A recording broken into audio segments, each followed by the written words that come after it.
All right, so I'd like to welcome Nate Taylor to the Common Folk podcast, and I would like to thank you for being my second guest on here. By the way, um, just It's getting an honor. started, just getting started, not really knowing how to do this. Kind of impromptu on my part right now, bad planning because we came to a birthday party in North Dakota, and it's been chaos. So I'm out in the garage Uh, right now, trying to get away from all the little ones and the chaos going on for that. So Fair enough. Nate Taylor, everybody. I served with Nate in Alaska. He was the PA for our battalion. Awesome dude. Um, how are you doing? I'm doing pretty good. I'm retired out of the army and been working. I work in a really urban ER, doing like at a trauma center a few days a month, and then I work in a really rural place with just me, a couple nurses, a red tech. For my full time deal, and I and so that's kind of life. Wife, four kids, and just trying to maneuver through. That's awesome. That's awesome. Did you get out of the Yeah, military as a captain, or did you get promoted to major, or what'd you I do? retired out as a major. Yeah. Nice, nice. Where did you Yeah. go after Alaska? So after Alaska, I joined the AGR force, and so in the Guard, there's an active component of the Guard, and they have these weird 22-man weapons of mass destruction response teams, and it's like a really sciencey organization. So I went and got a whole bunch of additional bells and whistles. I learned the Army taught me how to make meth in four different ways. Learned how to make bombs from Home Depot, and I learned how to make like WMDs, just to kind of know those labs and how they look like, so we can determine what's criminal versus what's like not.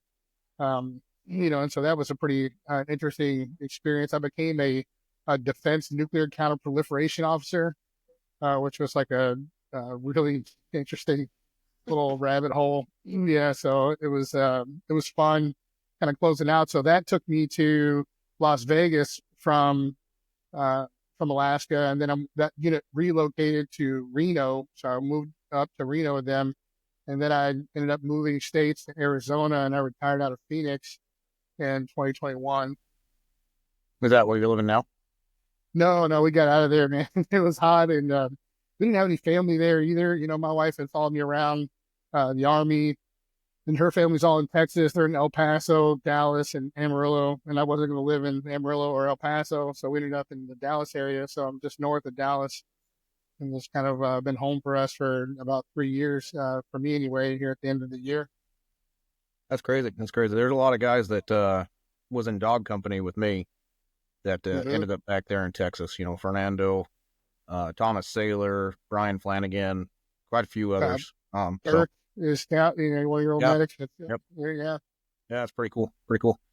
Anyway, tell us about your early life, childhood, growing up, how that all went. So I grew up in the eastern panhandle of West Virginia, which is kind of it's about an hour and a half outside of DC, but it's still Appalachia, and it's like rural and wild out there. And so like I grew up in a little. My first house is actually the house that my father was born in, and it had an outhouse. We didn't have running water in the place, and I remember sleeping with moving blankets and waking up and seeing like black snake skins, and stuff laying around. It was kind of interesting first few years, and then we ended up moving into trailer parks. Throughout it's just classic West Virginia, like upbringing. When I was really young, I think I was like around the age of 8. We had a house fire or trailer fire. Some kids were like smoking cigarettes up underneath of our kerosene tank, for the heater, and Hmm. that burned down. We spent a little bit of time without a home. And the family life was everything you'd expect a West Virginia family life to be. I watched my mom try to kill my dad at the age of 5 on her way out the door, and like I ended up living with my dad. Took care of me most of my life, and so he would work from sun up to sundown most days, and so a lot of late dinners and stuff, but um, but he took care of us. He was a solid dad, real stand up guy. And yeah, and then he ended up getting married. My mom came back in the picture later on in life, a lot more cleaned up and refined. And then I ended up moving with her my last 2 years of high school. So because my dad had married this lady that he's passed now, so I guess I can say I didn't approve. I didn't think this lady was all that awesome, but I wanted him to be happy. I was like, I knew that I was gonna skip town, like as soon as I graduated high school. That wasn't for me. I always watched war movies growing up. Like a lot of people were like, "Oh man, Full Metal Jacket was so messed up." I'm like, dude, like I totally got to join the military. Like or watch Platoon or any of these things, and I think a lot of it was because like we were so bad off that I couldn't play in any sports. And by the time I started playing baseball, I got my first opportunity to play league baseball. I was like 13. I was terrible because all the other kids had played their whole lives. And, the Army for me was kind of like this opportunity where like I watched all these movies of these dudes coming in that didn't have a set of skills. They trained them on some skills, and these guys were then rewarded for being able to replicate those. And and it was challenging, and it's like a system. The Army is the ultimate like meritocracy. It's like whenever you do something good, you get good things. Or you do something stupid, you get bad things. So it was an opportunity for me to just kind of put myself into like a positive like feedback cycle. Absolutely. Yeah, Definitely and master fail organization. yeah, Yeah. so it was good for me in that regard, just because like I got to start at something at the same level everybody else did. It's like no one knew how to Army, and I was kind of figuring my way through it there, down here at Sand Hill. So yeah. So you started as enlisted? Yes, yeah. So I joined the Army, enlisted. I actually joined the reserves initially, thinking that I was going to go to college because I had gotten accepted to a couple of schools, but I couldn't even. I was like worried that I wouldn't have like money to buy toothpaste and things of that nature. I didn't know how I was going to get a ride to college, and so I Yeah. just figured, well, maybe I'll join the Army, go in the reserves, and I can get some money. And so I went to basic training in July of 2000.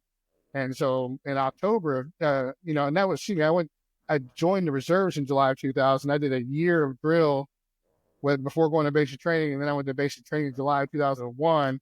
And while I was down there in Sand Hill, the planes flew into the towers, 9/11 happened. And so as soon as I got out of AIT, I zipped back to my, reserve unit. I was like, hey, like I want to go active duty like now.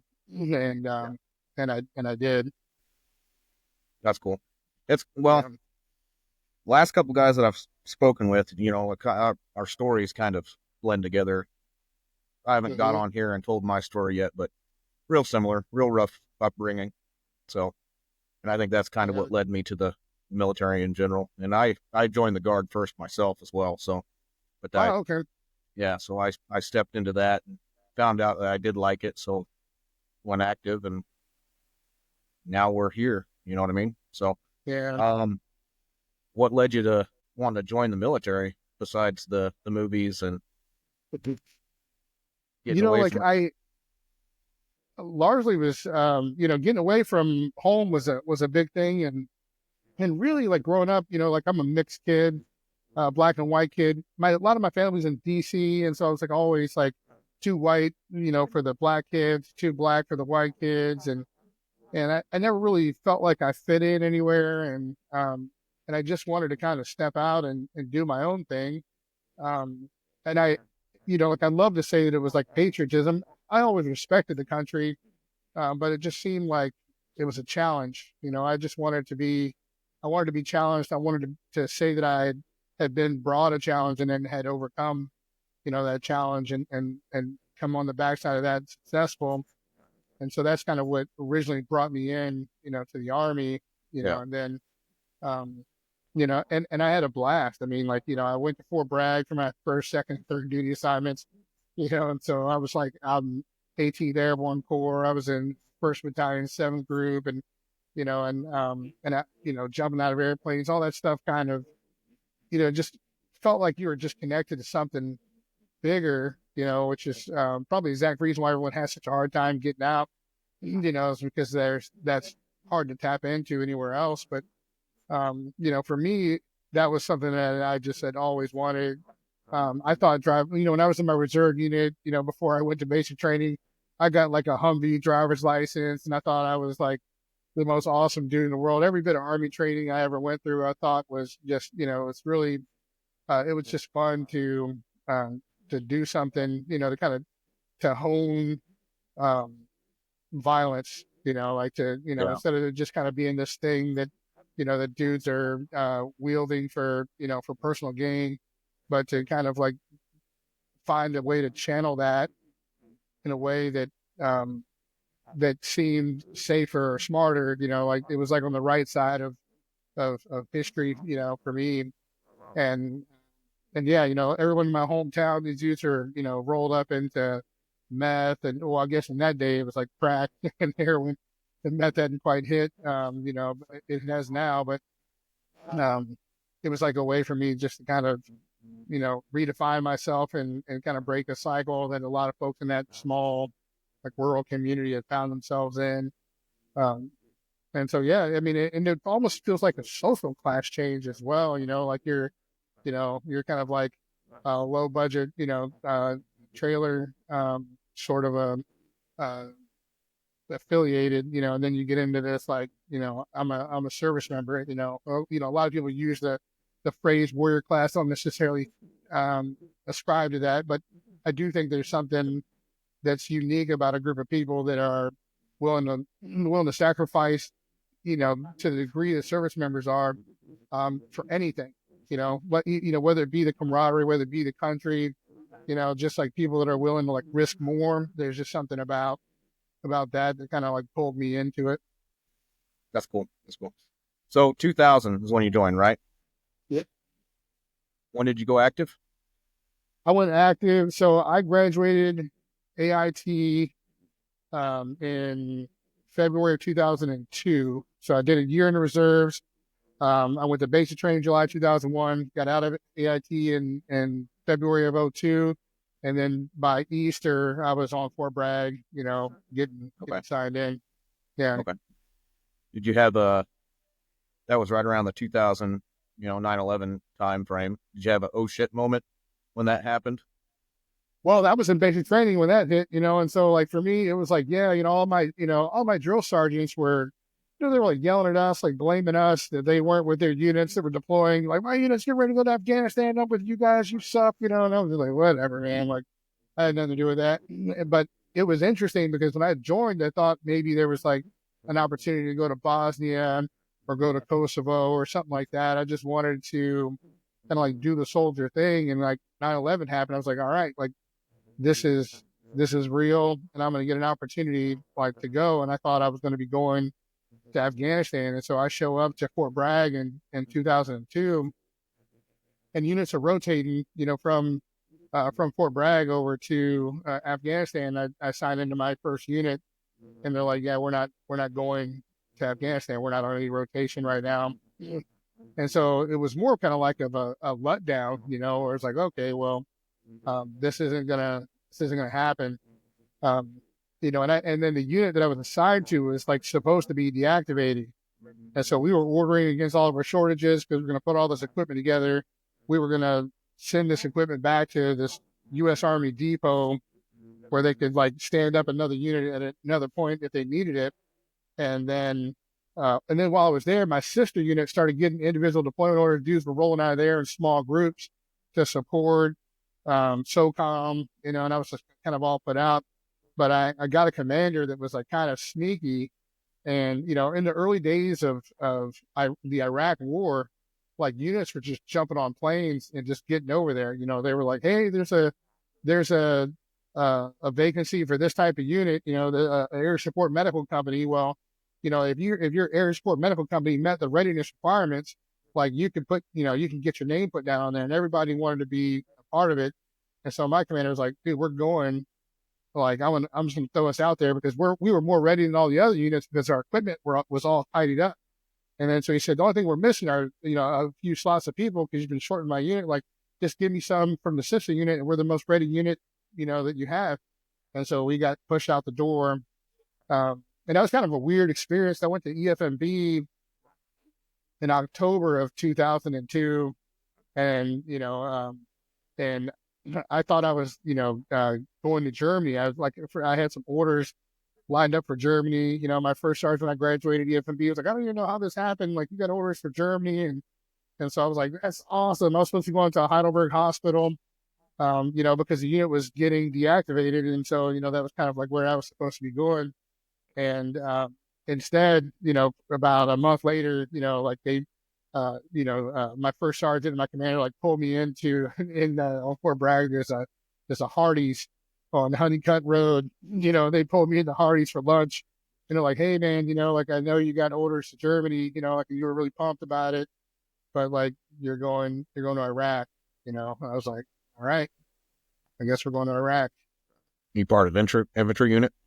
No, so I was in 44th MedCom, and then we ended up getting plugged into Third ID as a part of their initial push Okay. and all that, which is kind of crappy, because like I didn't want to leave Fort Bragg, to go like connect with some like mech unit, but it was the only show in town, because like the 82nd didn't have tanks to go across the border, um, and so that was an interesting time window. Like we flew in early, um, and zipped up, ended up, convoying, working our way kind of into Balad Air Base. And so that was like back when there was nothing there, there were still like you could tell like the special forces dudes that like cleared the air base. There's like dudes who've been shot in cars and stuff, and like people dragging, clearing out bodies just Yeah. to secure the air base. And then we ended up relocating down to the international airport for the tour. My commander, he was like he was just a sketchy dude. He just wasn't a good guy in general. And so once we got over there, he got his combat patch, and he's like, "Hey, like, my unit's scheduled to deactivate, so I got to get everybody back to the States." And and it just didn't work out, And so eventually, he's like, "Oh, my dad's sick. I got to go home," and Mm-hmm. he just kind of like abandoned us over there with our executive officer. Kind of a nuts kind of a story, but uh, a Seemed learning like that was experience. even all the way through the end of the war. It seemed like that was pretty common with, especially with the upper ranks, is that patch chaser. Yeah, So I yeah, know there was a lot of guys that were sincere about their service, but even on the lower enlisted side, we seen it. You know what I mean? yeah, So yeah. And a lot of folks are just scared of the wars, and so it worked out well for promotions, because like dudes were running from deploying, and we had first sergeants rotate in, and then our unit came down orders, and somehow these guys found ways to disappear, and so like we rotated through a lot of senior leadership, and then the army was just hemorrhaging dudes, officer and enlisted, and so it kind of helped out for the enlisted promotion side of the deal. So I moved up pretty quick. Like I mean, granted, like when I made staff sergeant, I had 798 points. So I mean, oh you know, yeah, I yeah, I worked hard. Minus some shady correspondence course business, but the rest of it was all me. yeah. Well, even me. So I had a bunch of civilian education too, and I think that's Mhm. what helped me promote as fast as I did. That and some great leaders, especially Fernando. Man, Yeah, I can't say that enough about him, man. Like, I'm glad that he was my first interview because he still is everything to me, man. He's a he was a great, soldier, great man. soldier, man. Oh man, Yeah, yeah, so I was in the 82nd before I was up in 425 as well, and I had a platoon sergeant. I won't name his name. I was a young Joe. I didn't know shit. I came from the trailer parks too. It was what it was. I didn't have a father growing up, so I didn't know how to be a man. And this guy, he hated me, absolutely hated me. And I'm sure you've had leadership that was just yeah. pick you out of the crowd and put a target on your chest. He told me I wasn't going to make it in the military. And I was like, fucking watch me, bro. So I tried everything I could to step up and do the best I could while I was in. I was growing up, I bounced from house to house to house and we moved all around the state of Wyoming. We never moved out of the state of Wyoming when I was in, but we lived in about 9 different communities, towns, townships. So I never knew how to actually make friends. So I think that rolled over into not knowing how to be a leader as well. Really, especially really early on in the military, kind of socially retarded, if you Yeah. will.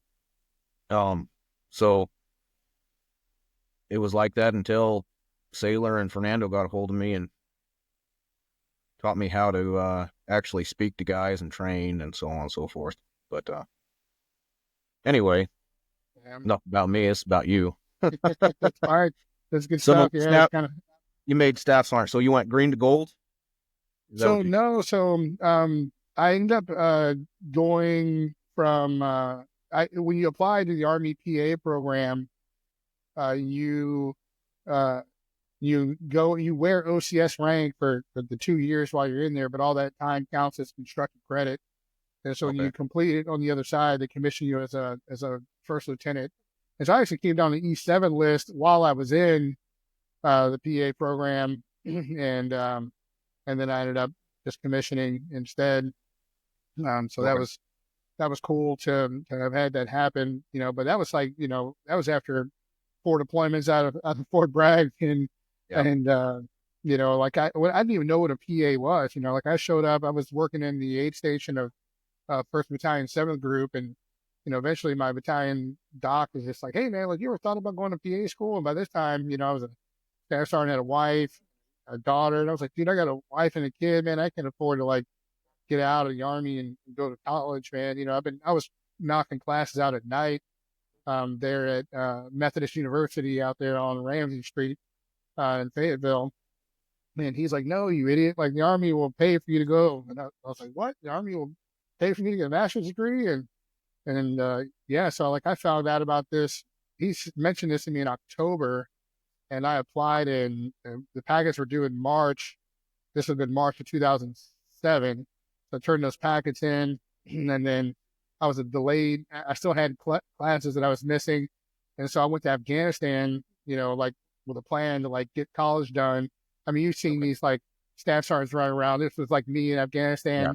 I Yeah. had like a anatomy and physiology book in my ruck, and like I'm there like underneath of a poncho, with a red light, knocking out assignments and begging the company to let me fax them, from the company headquarters. And I'd get back at the at the base, and so it was a hectic time. So I got all that stuff knocked out. I was an academic delay, which meant like you need to get your stuff done, and I got put on the alternate list, and I finished my last class in like November of 2007.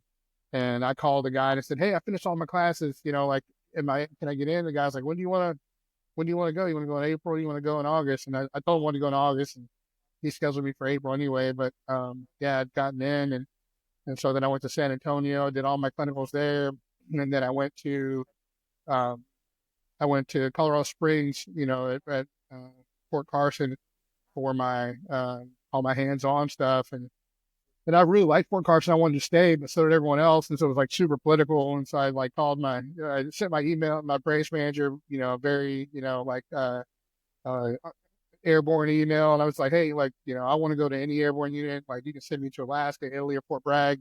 I'd be happy with any of these. Like, please don't send me anywhere else, And dude replies back, he's like, "Don't ever send me an email with the word Alaska in it unless you mean Alaska." And I just like all caps replied back Alaska. And and I got orders to 425, Oh yeah. and then I reached out.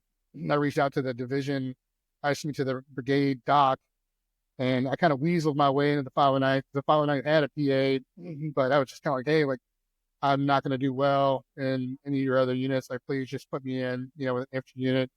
Like that's all I wanted to do as a PA. It's like be connected in with the infantry units. Like I don't want to be anywhere else. And so they ended up moving Scott Strain, my predecessor, who was up there, over to the BSB, and I came in, like fresh into the 509th, and well, but it's my first tour, as a PA, and like just an incredible entry experience into that. I forget the guy's name, but we had when I got there, this would have been June of 2010. We had an XO that was soon to be stolen by the brigade. And so I'm going up there, and this is before I'd even signed in, but I threw my uniform on. I was going to go introduce myself. I'm gonna play it smart. I don't want to go walking into the battalion commander's office. I'm going to go see the XO first. Yeah. And so I walk up there, and he's like, S1. He's screaming for the S1 guy. The S1 guy comes around the corner. And I just see this whole plume of paper just get smacked in the face. This S1 dude just gets detonated at the door, about all these deployment awards that weren't done. And he's just lighting this guy up. And, he's like, move your office, take all your stuff out of your office. I want you in the office across from me so I can look across and see your stupid face, and he's just lighting this guy up. And I'm like, oh man, like I am in this, this is going to be a very smash mouth, tour for me, so I go around the corner, I'm like, hi, sir, my name's Nate Taylor. He's like, oh, like Nate, grab a seat, and he just treats me like he treated me amazing. And I was like, man, I feel terrible. This other guy's got crushed at the door. He's like, is your, oh yeah, like you were enlisted. I'm like, yeah, I was enlisted. He's like, you got to make sure all your, your ERB stuff's on your ORB. Just like take all your stuff and go over there and see that guy at the end of the hallway. The S1, you tell him I sent you, and he'll get your stuff fixed up for you. So I zip around the corner and I do that. And I found out that there was about to be a change of command ceremony probably within about 5 days. So I didn't bother seeing the outgoing battalion commander. And then that's when Sean Daniel, came in and took over as a battalion commander. Yeah. And, and then I kind of just got oriented to the unit, to the flow of things. And, it was a really, what an incredible experience, to have Colonel Daniel there, I was like a brand new lieutenant. It's a huge shift in mentality, like being like a staff sergeant where it's the staff sergeant's best rank in the Army. Absolutely. Like you're just having, you got so much control over your day to day.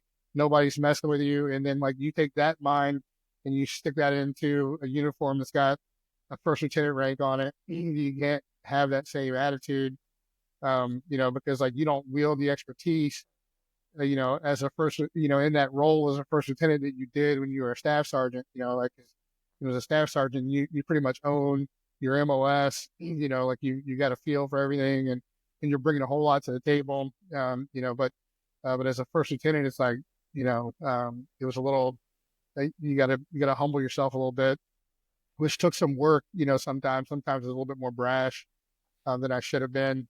But it's always cool because like I had something to offer, being medical, so it's kind of like my way to try to build bridges, and it was hard for me, like it's very easy to be a jerk, as a staff sergeant, but like as a battalion PA, and I had done it. I'd been jerks to people that I shouldn't have, but it's just like not the way to do business, and I had to grow, and I did that there in the 509th. Yeah, it was a really, it was a cool experience. By the time we went to Afghanistan, like I was on cloud nine. I didn't realize that I was living the best days of my life, and it just kind of went over my head. Yeah, it's funny how things develop in the military. I think when I hit staff sergeant, I was still in Alaska then, and the development, your personal development from the time you pin that rocker on to when you get ready to step up into that E7 rank, you can feel the shift in mentality because you're that buffer zone between that senior enlisted portion and the lower enlisted as a staff sergeant. I enjoyed my time as a staff sergeant. I got out as a sergeant first class. I pinned 7 just before I got out, and I got out because they ended up finding some blood mutations that I was throwing blood clots like crazy. I ended up getting bilateral pulmonary embolisms. I blew out. I was a drill sergeant. I was a senior drill for my platoon in my company at that time, but I blew my knee out when I was on the trail. And like 9 weeks after my surgery, I threw blood clots, and the doctor was just fucking stumped. Had no clue what was going on. So I did those genetic marker testings and ended up having factor V Ladens and factor II prothrombin, both. So there was a big fucking freak out session with the MedCom there in Georgia. They ended up sending me up to Fort Gordon to see this board certified hematologist. And he goes, bro, you're an infantryman. you got to go. He goes, you have to Yeah. be on anticoagulants the rest of your life. You're an infantryman, can't deploy. We don't need you no more. So they threw in my medical packet, and I was medically retired. So That's hard. yeah, backing up on your career though. By the way, you said you served with was that 7th Group? Mhm. Yep. Okay, how was that working with those 18 Deltas as a non-long tabber? Yeah, it was interesting, like some of the things in, like in Seventh Group were very unique. And it was the most, I was around some of the most professional people and the most capable soldiers that I ever seen in my life. And at the same time, the units lacked some very basic things that you would expect out of a high functioning organization. Yeah, And so it was, um, in that respect, it was like I brought something to the table, right? Because like nobody knew how to counsel soldiers, nobody knew um, how to just like handle basic army readiness, how to just do basic army things, and so I was able to, um, in the headquarters company, they call it that it's a HAC, a headquarters company. I was able to really kind of spread my wings there, and I got a lot of independence, and I got to take on some soldiers as mentors, to mentor them. I got some of the best jumps, in my Army career while I was there, and but the deployment, the deployments were excellent.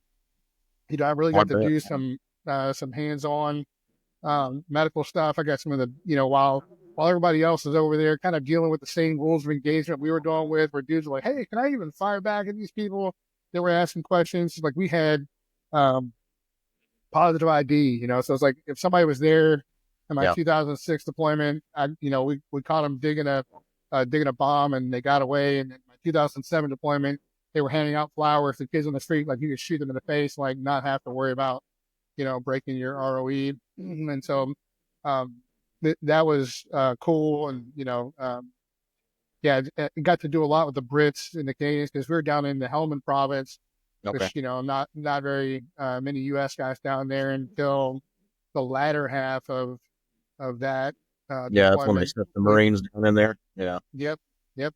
So that was, and then, in the meantime, we would still use the 82nd. It was like super interesting. These 82nd, like we wanted to bring like some firepower to the to the fight. And there was this battalion of 82nd that were kind of able to maneuver in the country. They were moving them around, and we had figured out that if we would initiate contact and if we got fired back on, then we've met the 82nd's like rules of engagement, and now you've got a whole company, two companies of pissed off infantrymen, with like a ton of firepower, like, and now you've got all that support, so we were kind of able to do some cool stuff in the Helmand province. With the 82nd, this is before the Marines went in there. I forgot what battalion that was that was down there with us. Um, you know, but they unfortunately had a helicopter get shot out of the sky down there, Chinook, during that time period. Um, and yeah, we had a blast down there, and so the deployments were good for me. That's when I got my combat medical badge, taking care of some folks. And I was out on a little fire base in the Ruzgan province. And, I show up because one of the medics had gotten, his kidney started failing. He blew up like Marshmallow Man, and hey, we're going to send you out there. You're going to cover down, for a while this guy's just kind of like healing up. And so I was like, okay, cool. And so I show up and they're like, hey, like this is going to be, here's our base defense plan. I'm like, okay, everyone's got a base defense plan. Sure. Like, where do I go? Like, go to the roof. And, and they were like, hey, like, we're going to get overrun eventually. And I'm like, okay, everyone thinks you're going to get overrun.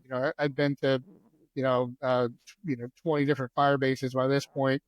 It's like 18 dudes. And then like, sure enough, man, like the next morning, dudes are crawling over the wall, 270, like Taliban dudes trying to get into this fire base. And so I got to, got to do the whole, shoot, move, communicate thing with those guys yeah, and flew out some folks. That was really my big motivation to go to PA school was, I had some young girls that actually got hit by some shrapnel from some JDAMs that came in, and one of them died in flight. I was like really hard on myself about it, because like these are deep like belly shrapnel wounds. It's not a whole lot you're going to do as a medic, even even with access to all the things that the special forces unit would have, you're going to be able to do for that, and back then we were still using volume expanders, the Hextend, all these other things that would pump up blood pressures and cause people to bleed out sooner. Like it just, it didn't pan out, for her. And I was super down, my battalion surgeon's like, hey man, like this is why you need to go to PA school. Like, you'd be more confident, more, maybe the next time you can save that one, but like you can't save them all. So, that was a hard experience there, but, yeah, had a blast. I actually, it was in the 18 Zulu slot there. Our battalion medic skipped town before the deployment, and so I got to hold that role, for the deployment. So I was in a E8 18 series slot. That's probably the reason why I came down on the 7 list while I was in PA school, because that probably looked good on the NCOER. But yeah, incredible time. Yeah, what year was that? That would be 2007. 2007. Yeah, my first tour was Afghanistan 2008. I was in, I was in Coast Province though. So we operated, and I was with a military intelligence unit then. So I was in the Guard. So everybody was 35 Mikes, 35 Limas, the linguists and the human intelligence collectors. So we got to work with, I think it was first group. 101st was over top of everybody till near the end of my first deployment. And then the 82nd came in and took over AO. But most of the work we did was we wore civilian clothes, had beard type of thing. I thought I was a cool guy because I was PFC walking around Salerno with everybody else getting yelled at. I was walking around with civilian clothes, acting like a badass. We drove around up armor Hilux trucks, rolled out with first group a lot. So, and I had a similar experience. That was probably my tipping point to go into active duty ultimately, and then go to be an infantryman, is because we had an experience where we rolled into a village and we were doing our collection, and Taliban rolled through afterwards, found out we were there, and they killed a bunch of people. We rolled back through on our way back to Salerno, and you had moms bringing kids out, handing them over to us, saying, "Oh, fix my kid. What the fuck do I do? I'm this lowly stuff. I had just turned 18. I actually had to meet my unit in country because they went forward and I wasn't 18 years old yet. So wow. I met them over there. So this was like my third mission outside the wire. And I was like, I have no clue what I'm doing. So it was pretty rough. I get it. Yeah, those early, I guess it wasn't early years in Afghanistan because we had been there for 9 years at that time. But it was when the surge really happened over there, because it was kind of a very rough. Low, it was like 13,000 people in Afghanistan while there was 250,000 in Iraq, just kind of a slow start there. And Salerno wasn't, like when I was in Salerno after like our tour in 2011, when we got over there and kind of went through, Salerno was unrecognizable to me because it was just this tiny, tiny little fob. It was probably a quarter of the size, if that, than what it was when we went through over in Paktia when we went over there. It was like a regular old circus over there. Everybody thinks about that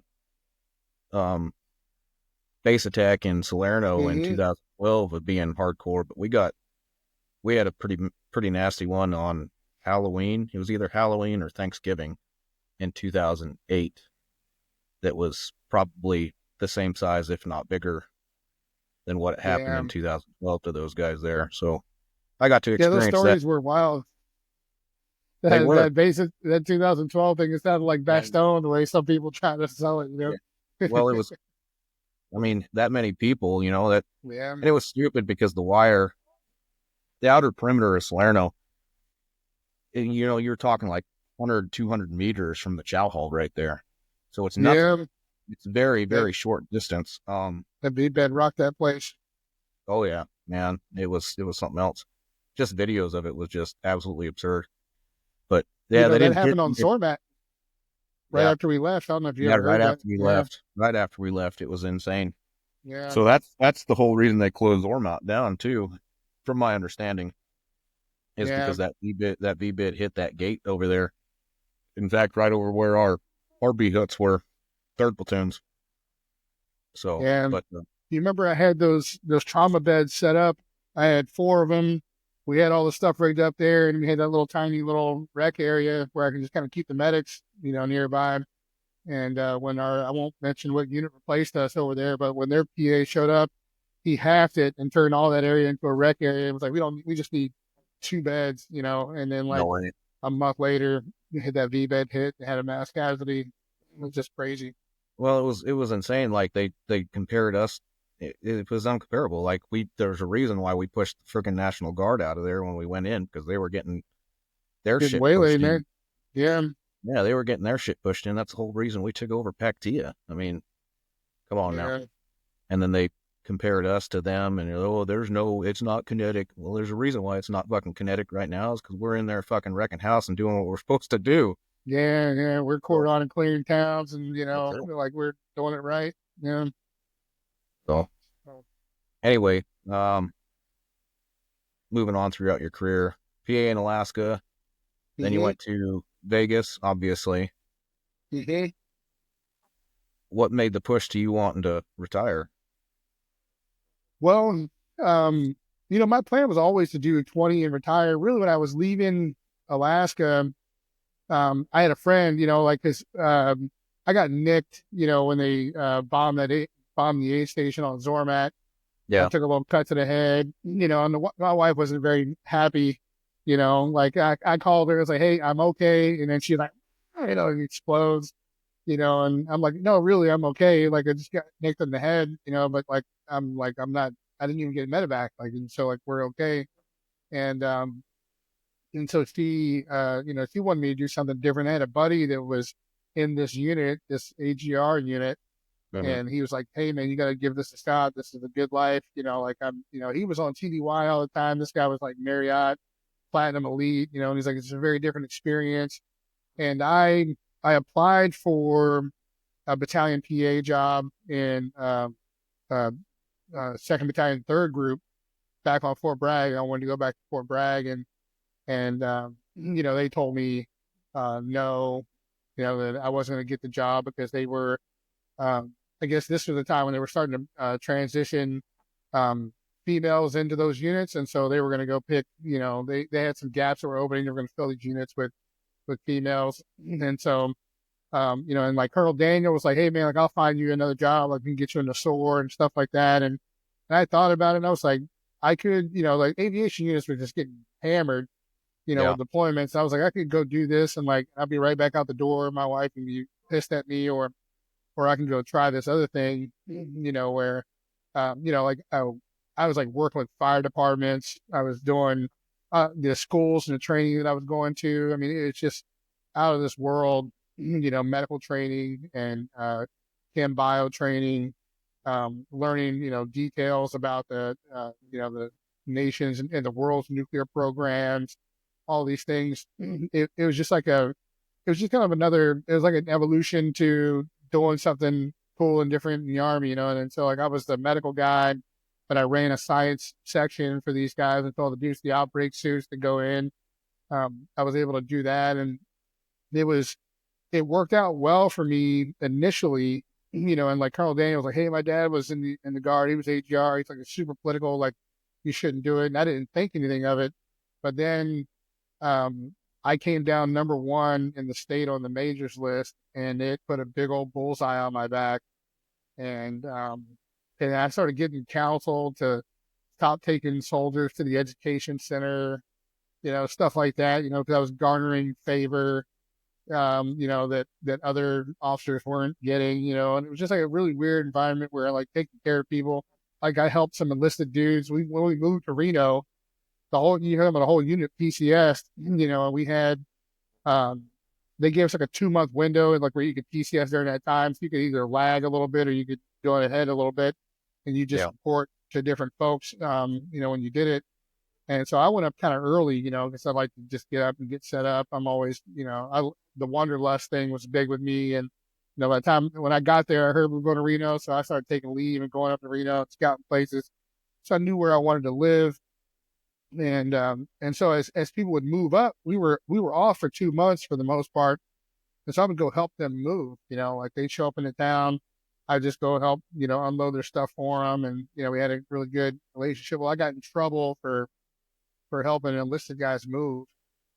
And I was just like, I don't understand why this is becoming so toxic. And I like it, I barely escaped out of the state of Nevada, with my skin intact. And then I went down to Arizona.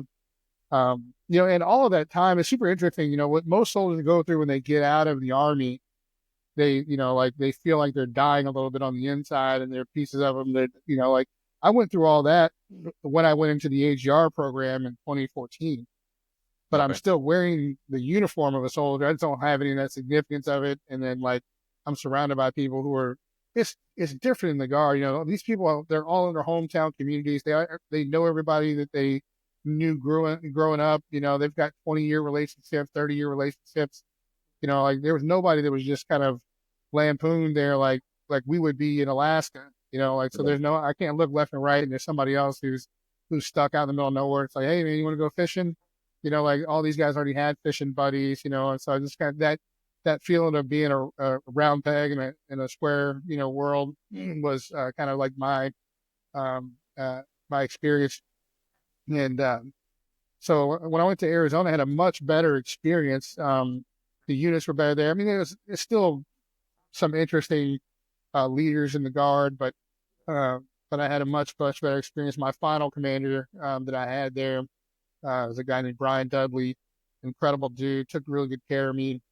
And COVID happened. COVID was like one of the best things ever happened to me while I was in the Guard, because they didn't want anybody to show up at work. They were like, hey, only one person could be in the office at a time. I'm like, okay, well, I'm gonna go full time in the ER. So I started working in ERs during COVID, and then I just kind of rode that wave on, into that. And I read the 20 in the Guard. They don't, because the states, I guess, had to contribute a little bit to your retirement, so they don't like to. Once somebody's over 18 years of active federal service, you get in this sanctuary zone where you have to do something that's really egregious to get kicked out.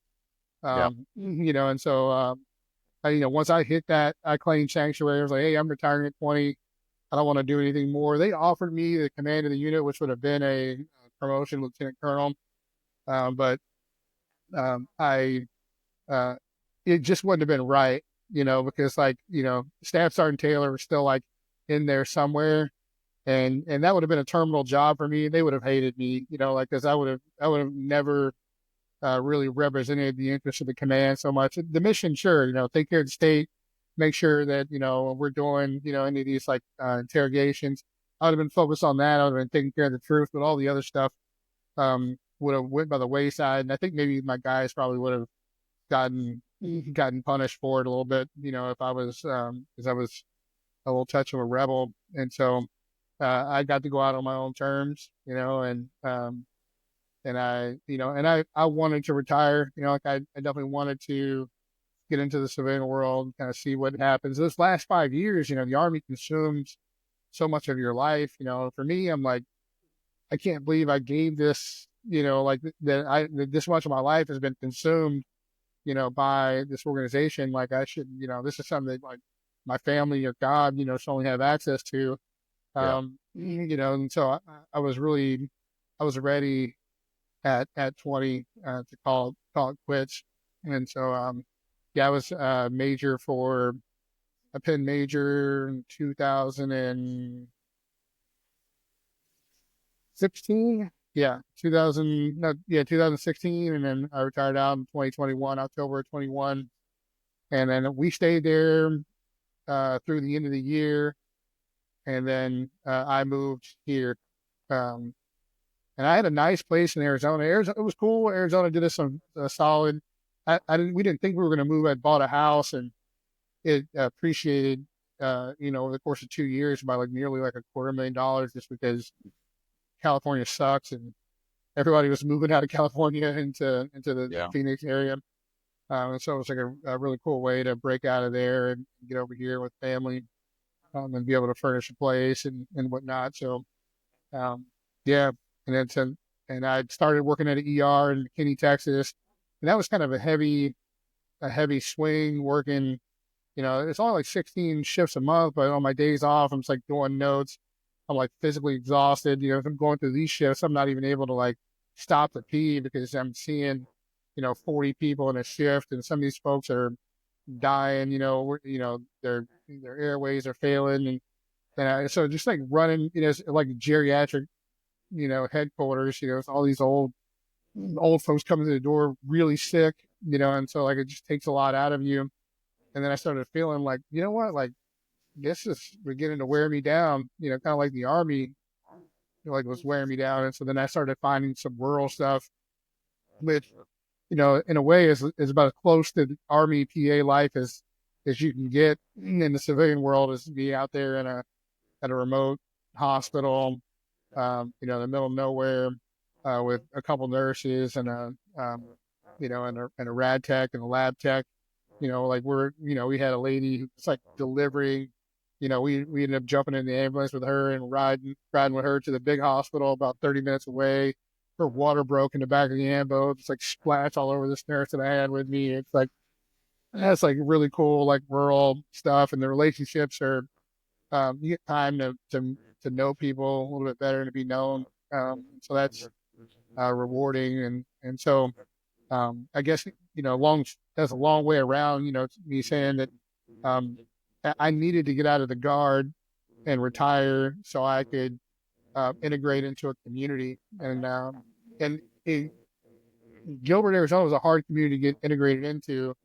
Because it's like 70% Mormon, it's just kind of a very, a unique place. It was just miserably hot. We didn't have any family there. My kids, I've been here for 3 years. My oldest was 15 at the time. And so it's an opportunity for me to, get her with family and us to kind of like call a place home so she could plan to go to college and, like she'd have a place to go back to that she felt like she belonged. And I was actually able to pull that off.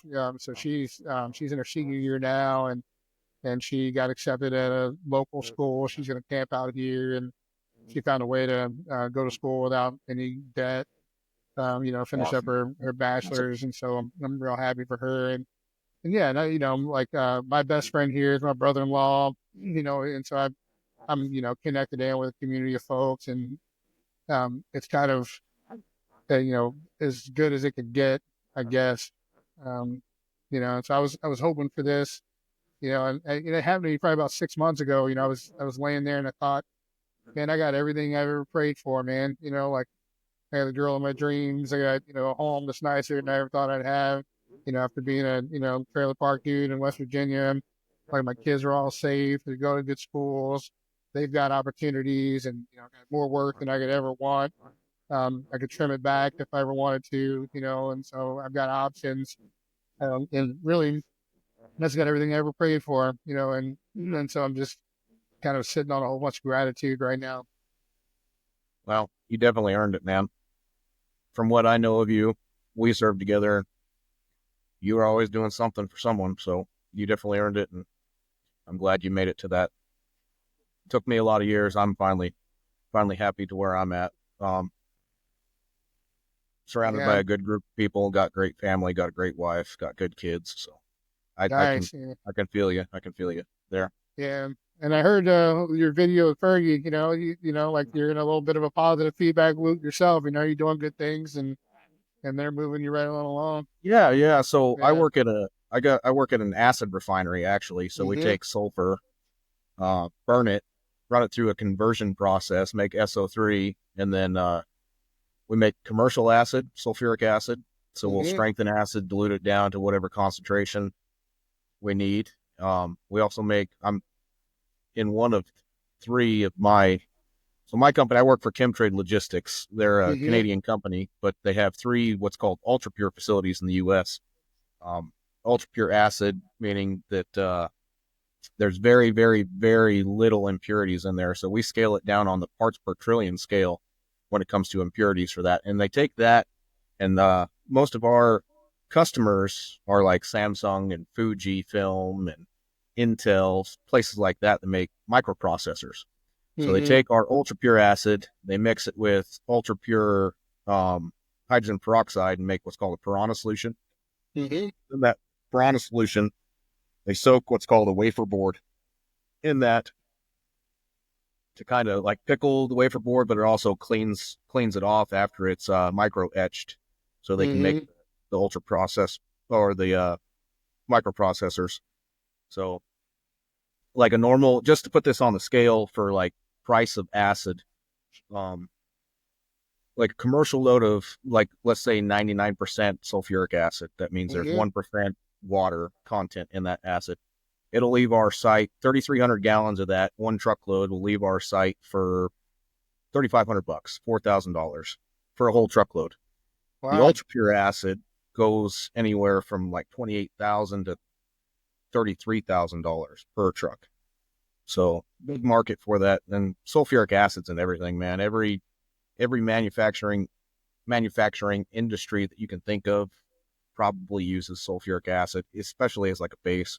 I mean, they make chloric acid based off of sulfuric acid to bring pH down, and so it's pretty steady. And then bomb school, we used to use that stuff to put nitrate groups on different compounds to help things go boom. Yeah, so it serves that purpose too. So the only actually federally regulated thing we have on our site is oleum, which is fuming sulfuric acid. So we take SO3 gas, put it through a tower, and then we rain sulfuric acid over top of it, and it captures that SO3 gas, and we'll bring it up to over 100% strength. So it's actually like 106, 107% strength sulfuric acid. And in a contained environment, that gas, SO3 gas, will stay entrained in the liquid. But once you open it to atmospheric pressures, that gas will escape off. So it brings it back down to 100% strength. So that's federally regulated because that's used for the manufacturing of explosive devices, that oleum is. So it's pretty cool. And then I just got promoted again. I got the word, you're the first person I'm telling to besides my wife and family, but I got moved into what's called an operations trainer position as of this last Thursday. Thursday is when I was told. So essentially, I'm going to be a technical rider, which is, I was a airborne school instructor after Alaska, and then I walked the trail after that. I kind of got shafted with TRADOC right there at the end of my career, but I'll be a technical rider. I'll write procedures. That'll be probably 70% of my duties is writing procedures for the site. I'll travel to our sister sites and help them write procedures and make contact with their operations trainers so we can kind of coordinate operations throughout the site so we can kind of dial it in together. And then I train operations and maintenance personnel. I'll train those operations and maintenance personnel on those tasks. And then I'm part of the rescue team as well for my site, confined space, emergency response type of thing. I went and did some medical stuff while I was in the military, and then after the military I was EMT certified and shit like that. Nothing like you, obviously, but enough to keep them alive till I get them to people like you. Just flush them clean, man. Dilute them down. It's pretty cool. So I'll step into that position at the end of the month is when I officially take over that role. So the first of the year is when I take that over. So it'll be interesting moving from congratulations, hourly wage. Man. Yeah, thank you.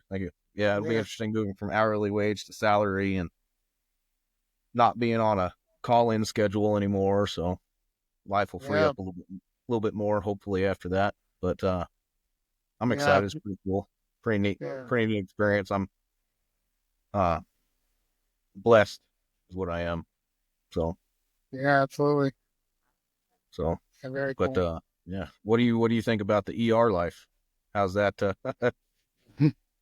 It's some days it's awesome and some days it's terrible, like, it's interesting, like as in the army, you get trauma bonded to folks, and I think there's some Yeah. like trauma bonding, with like ER staff, and, um, so the relationships are good and rewarding. Um, I've grown a lot, like, clinically, having worked in ERs through COVID, like all the airway stuff and, Yep. managing really sick, people. In the Army, everyone's kind of a pre-screened, like 18 to 34-year-old fighting machine, Yeah. like, and then, when dudes age, like you get some of that, but, the sickest person, the oldest person I'm treating, is like 50 years old, Yeah. and then I step into the ER. I remember the first time I was in Arizona, I saw my first like 100-year-old patient. I was like, this dude's going to die and it's going to be on me, like, and I was kind of feeling that. But now, I mean, I see, I see people, in their 90s, they're really, really sick. And, I've definitely developed a skill set at turning folks around, identifying really bad things that are, common and way more sicker populations. Yeah. So that's cool. And developing that skill set kind of gave me the courage to do this rural thing. It's like there's nobody else there. It's like it's just on me. And they've got some good nurses. Normally like what they try to do is grab senior nurses, and then when they're burnt out from the big medical centers, like they go over there too. And so it's a whole bunch of people that are just like trying to suck wind from the major medical center life, kind of getting there and having a little kumbaya session and the Yeah. whirls. But it can get sketchy out there. You got limited equipment. There's one vent in the whole hospital. And so it can be a challenge. And those are 48-hour shifts. And so like I go Oh, in wow. there and like hopefully I can sleep during the night, but sometimes I don't get much sleep, and I'm napping between patients during the day, and it can be hefty. Sometimes it's like super chill. I'm smoking briskets out there, and taking care of the staff, just trying to build relationships. And it's been, yeah, it's been a good experience. And so I do that. But, like actually, I'm going back to school for seminary stuff. And so, not that I think that I'm going Awesome. to be, anybody's senior pastor. It may be in the cards, but, really like I just, I love helping people, like in any avenue, like to include spiritual. And it's been something that's been rewarding for me to grow in, and something to keep me academically interested. And I mean, I feel like that's something that, after retiring out of the army and, like I should be able to, go pursue, my degree and something that I'm interested in, even if it doesn't pay me, like my kids, my wife she joined out of Texas and she retired in Texas, got out of the army in Texas and retired with an honorable discharge. So all my kids get free in-state tuition. And so I took my GI Bill Badass. back. Awesome. Yeah. And so Hell I'm yeah. using my GI Bill to go to school. And so it's kind of cool, and it gives me just a little smile on the inside, knowing I'm still getting over on the army a little bit, like I'm getting just a little bit more out of them. Did you ever pursue your doctorate in the medical field? No, and I thought about that, but really, like, there's, the PA doctorate. It doesn't really correlate. It's not a clinical doc. They claim they're a clinical doctorate, but they're not really imparting new skills. Um, and most of the skills that you're going to learn as a PA, you're going to learn either in school or on the job. And PA school is notoriously medical school is even bad for critical care. You're going to learn critical care kind of on the job. And so I've already developed those skills. And so it's like I could go to med school, but it's like between my military retirements and VA disability and, like I'm a salty ERPA now, so I'm making, on the higher end of what ERPAs are making. It's like, I'm making more than, I'm probably making just as much as any ER doc would make. And so it's like, well, why would I, subject myself, to a whole bunch of additional, one, like I'm going to pay through the nose for something.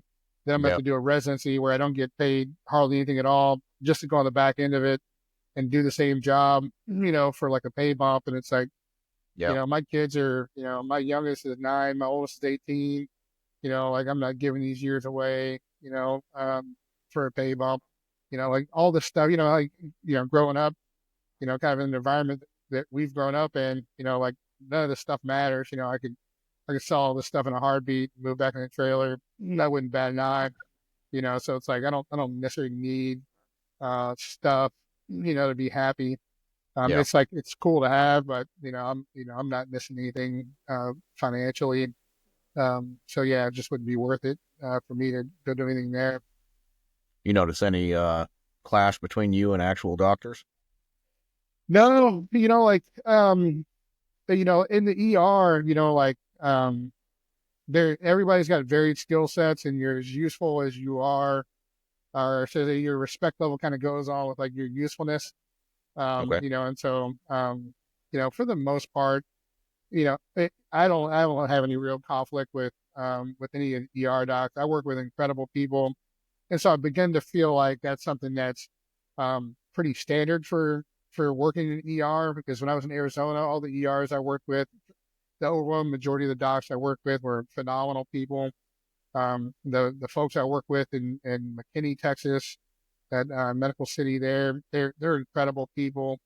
So I don't have any, some of the surgeons and stuff like that, but everybody fights with them. The other docs fight with them too. So it's not like I'm a standout person there. I may be a little bit more aggressive than some of them, but that's because I'm content to lose the job on principle, where other people might be a little bit more, they might bite the tongue. And then in my rural job, there are no doctors, just me, and so there's no one to fight with, just me Okay. in me in the space. And so yeah, I don't have any conflicts there. And, and it's like, and I'm bringing something to the table, and so if somebody would just like, if they want to like, put me in pigeonhole me, is doing me a favor, because like, okay, well, like, yeah, I can just chill then. Like you got it. You go do all the hard stuff, and I'm gonna sit back here and order X-rays on ankles, put my feet up, and I'll just watch you sweat and laugh. Like, Yeah. or like I can get in here and like be ahead, and make things happen. And so I'm content for whatever. I'm not necessarily leaning on, um, it's one of the cool things about, my faith is I'm not really like looking for my identity in my profession anymore. Like, that's, just one of those things that I do to pay the bills, I take care of people because that's where my heart is. I work the jobs I work to, I'm exchanging time for resources for my family. And, like, I just kind of look at it like that. And, I'd give any of this stuff up in a heartbeat if my family would be taken care of, and I can just take care of people, and it wasn't, money on the table, and that'd be fine. Well, that's cool. Well, that's awesome. Well, I think we could, unless there's anything else that you'd like to add that I think, or you think I missed. No, Anytime. man, no, I think we covered a good bit, and, I appreciate you, like, I hope your podcast kicks off. You're a great dude, watching you as a sergeant, like I would hate to have been a screwed up infantryman, in your heyday, while you're running around, as a sergeant, a staff sergeant. But yeah, you guys had, like, you guys had something special there. That platoon was unique, with what Yeah. you guys brought to the table. And, Well, yeah, it wasn't because of me. It's because I had really gifted and really hardworking soldiers underneath me. So you have that, and they're going to make the leader. It makes my life easy. So yeah. uh, Well, good stuff, man. Like, yeah, definitely keep in touch, and, yes, sir. I do. good to hear from you. Absolutely. Yeah, we'll have to get on here and do it again. So, All right. Sounds good. Anyway, you have a good night, and again, thank you for getting on here and helping me out. I appreciate it. I really Absolutely. do. So, Yep. I you look have a forward good to night. seeing the next one. You too. Yes, sir. You have a good night. You too. Bye.